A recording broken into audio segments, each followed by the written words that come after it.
200 ஆண்டுகள் பழமை வாய்ந்த சிவன் கோவில் இடிப்பு. கோவில் பக்தர்கள், பொதுமக்கள் கண்ணீருடன் எதிர்ப்பு தெரிவித்து கூடியதால் பரபரப்பு ஏற்பட்டது.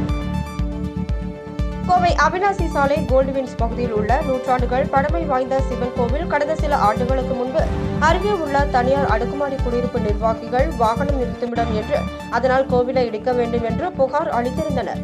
இது தொடர்பாக வழக்கு நீதிமன்றத்தில் நடைபெற்று வந்த நிலையில் கோவில் சார்பாக யாரும் ஆஜர் ஆகாததால் வழக்கு தீர்ப்பு அடுக்குமாடி குடியிருப்போருக்கு சாதகமானது. இதனால் அங்கு வந்த மாநகராட்சி அதிகாரிகள் அந்த கோவிலை இடிக்க JCB இயந்திரம் மூலம் இடித்துக் கொண்டிருந்த பொழுது அங்கு பக்தர்கள், பொதுமக்கள் கூடியதால் பரபரப்பு ஏற்பட்டது. கோவிலுக்கு சொந்தமான இடத்தை அடுக்குமாடி குடியிருப்போருக்கு வாகன நிறுத்துமிடமாக ஏற்படுத்த அவர்களுக்கு ஆதரவாக செயல்படும் அரசு ஊழியர்களை கண்டித்து பாஜகவினர் அங்கு ஆர்ப்பாட்டத்தில் ஈடுபட்டனர். இதனால் மேலும் பரபரப்பு ஏற்பட்டது.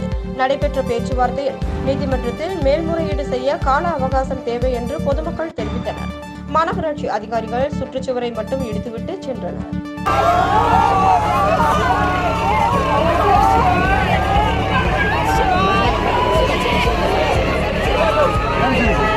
I'm